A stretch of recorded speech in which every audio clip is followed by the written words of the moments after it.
आज हम आपको यह भी बताना चाहते हैं कि इन खिलाड़ियों को अपने मेडल्स गंगा नदी में बहाने की बजाय कुछ और करना चाहिए था, और वो क्या करना चाहिए था। पहली बात, इन खिलाड़ियों को अपने ये सारे मेडल्स सरकार को वापस लौटा देने चाहिए।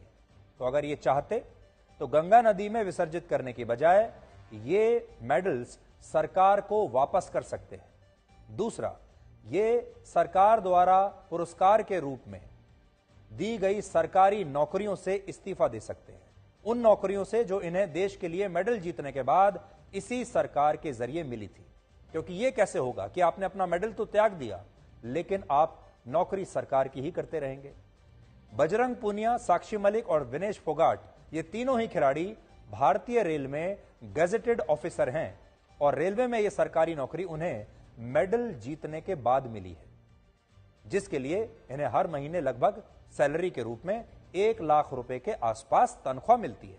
इसीलिए आज जब इन खिलाड़ियों को लगता है कि उनके साथ न्याय नहीं हो रहा, तो वो इन नौकरियों से अपना इस्तीफा दे सकते हैं। तीसरा काम वो ये कर सकते हैं कि ये खिलाड़ी चाहें तो उस पुरस्कार राशि को भी लौटाकर सरकार का विरोध कर सकते हैं जो इन्हें मेडल जीतने पर सरकार से मिली थी।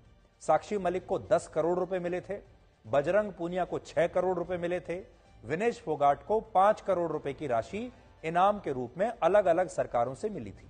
इसलिए ये खिलाड़ी सरकार को इस राशि को वापस लौटाकर अपना विरोध जता सकते हैं।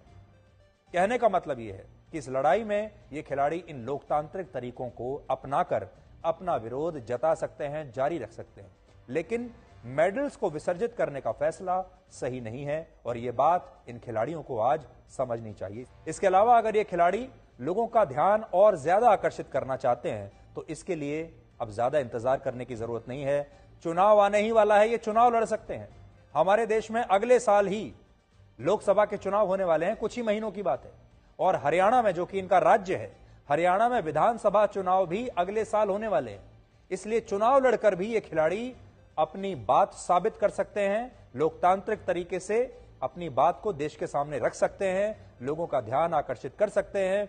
और जिस नए संसद भवन के बाहर ये प्रदर्शन कर रहे थे उस दिन जब इनकी गिरफ्तारी हुई, चुनाव जीतकर उसी नए संसद भवन में जाकर उसी सरकार के सामने जाकर बैठ सकते हैं, अपनी मांगे मनवा सकते हैं एक सांसद के तौर पर।